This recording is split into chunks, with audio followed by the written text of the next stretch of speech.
Okay, welcome to another Down the Rabbit Hole video. Hoping this is going to be a quick one, but we'll soon find out. I've had a few people ask me about this, the Atari Flashback X, the little mini console I recently got.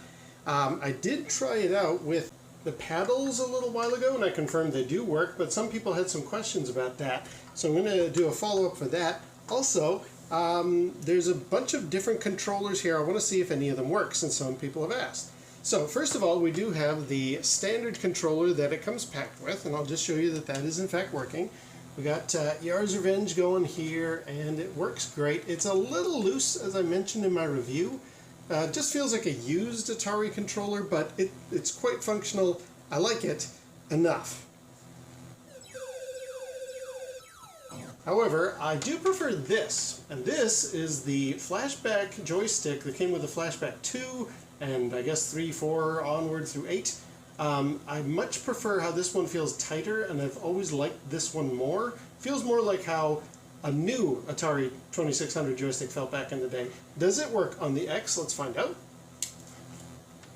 Oh yeah. Oh yeah. And that feels much more like how I remember the joystick feeling. Yes, I do much prefer this one to the one that comes packed in. But then that begs the question, since the little Flashback 10 came from AtGames, will the AtGames controller for the Legends Flashback that I got for Christmas, the one that has Wreck-It Ralph and all those other games on it, does it work? Let's find out. Ooh, no, it's in a constantly flying up direction. Well, that's no good. Okay, so the AtGames controller for the other Flashback recently released does not work. It just keeps going up. That's interesting. Never would have thought of that. So I wondered, well, what about an original Sega Genesis controller, the 3-button? And I've got that plugged in now, but as you can see, it's in a constant rewinding mode no matter what button I press. So, I mean, I can kind of get to select, I can do a little bit, but no, this is essentially, if I hit the C, it seems to want to reset the rewind. But no, a 3-button original Genesis controller it's being recognized, but it's just not working here. Let's try resetting. Yeah, no, you see, it's just not working. It's no good for a 3-button original Genesis controller. And I'm sad to say even a 6-button Genesis controller does the same thing. I can kind of have a little more control, but as you can see, it's in a constant state of rewinding all the time. So that's no good either. So no Genesis controllers will work on this thing. Once again, I have the built-in Flashback X joystick to kind of make everything behave itself again. So some people ask, well, what about an original Atari joystick? I don't actually have an original one from the 70s. These are honestly really good. This one and the one that came with the Flashback 2, they have a much better build quality, or maybe because they're newer. I remember having to replace the internal guts of joysticks back in the 70s and 80s, so I really like these more recent versions. But I do have something that's close to an Atari original joystick. And that's this. It's a Space Invaders plug-and-play that somebody on Atari Age was modding. And they said, hey, anybody want one of these to work with an Atari 2600? I'll take the guts out, the built-in games, but I'll put in an original joystick in this. You have a choice of just the buttons all are the fire button, or I could make an A-B for those kind of homebrew ROMs or hacks that have an A-B sort of control scheme. I said to the guy, no, I'll just take one that works like an original joystick, please, because I like the clickiness of this controller. Already done a review about it. So now let's see if this works. Let's go for that. Oh dear, does not seem to be working. Let's hit reset. Oh, same problem as the others. It's always going up. I mean, I've got a little more control. It does fire. Hope you can hear that. But it does not. No, it's not getting recognized.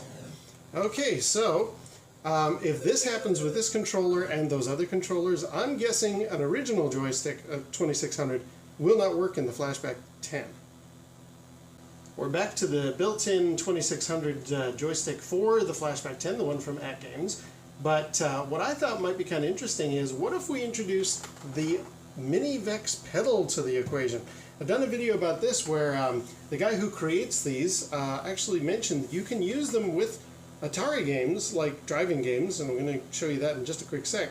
But you can also, as per his video, or as per his recommendation that I did in my video, you can map any of these movements or the fire button to this little selector here.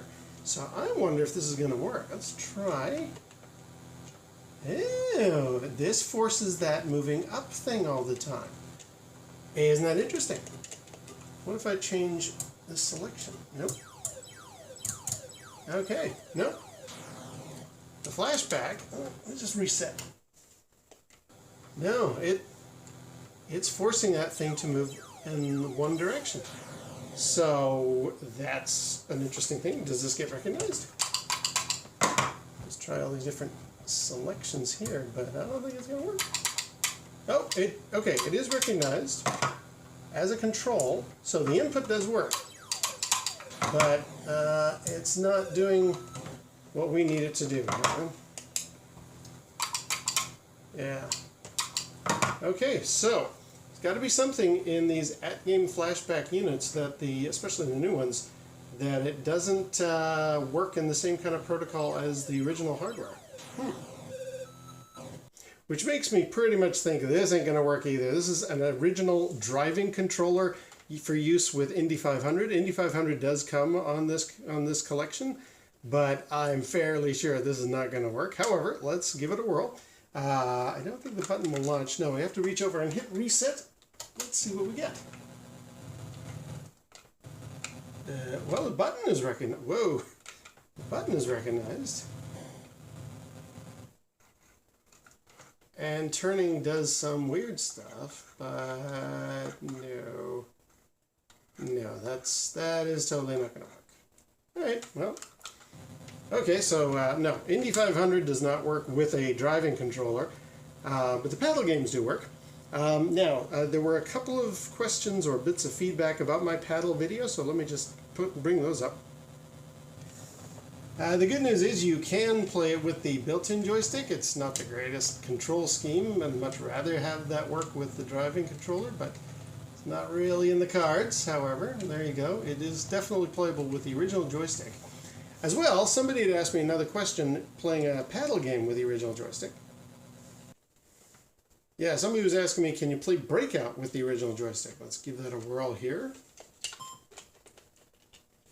Yes, you can. It's not easy. It's, again, not the greatest, but yes, you can definitely play. I think you can pretty much play all of these built-in games, even if they're paddle games, like even Kaboom, with the joystick. It just, good luck getting it to work.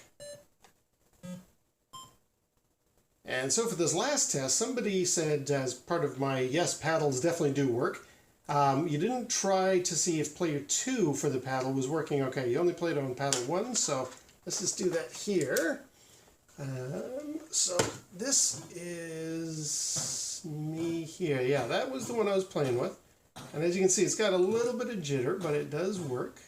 Sort of. Somebody's saying, well, what about the other paddle? Maybe this one's just dirty. So the other paddle is... Who is the other paddle? Oh, the blue in the upper corner. How is it for him? He's a little bit jittery, but it kind of feels the same. And in fact, it doesn't seem like he's going all the way to the far edge there, and that's obviously going to be a detriment. So yeah, same thing. It does work, but only if you're going to be doing it slowly. I think anything, especially anything fast like this or Kaboom, you're going to run into trouble. But there's the answer to that. The paddles do work. My 2 paddles are working about the same. So if there's jitter, I mean, that one seems a little bit jittery, but I think that's more sampling. I think this one, yeah, it's got the same amount of It's not jitter per se. Like I've played using these on the Flashback 2, and they have a bit of jitter, but then they work just fine. This slowness to the response time, to me, seems to be in the encoding of how the paddle is being read, as opposed to just dirt or jitteriness. Like, you see how when it is sitting still, it's not really flying or flickering anywhere. When I play it, having not played for a while, and I know it is jitter, it doesn't sit still. It's a little bit all over the place. And in this case, it doesn't work great, but at least it's holding its position. So anyway, hope that answers questions, and I thought it was an interesting thing to investigate. Would it work with all these different controllers? There's our answers. So I guess until next time, we'll see you down the rabbit hole.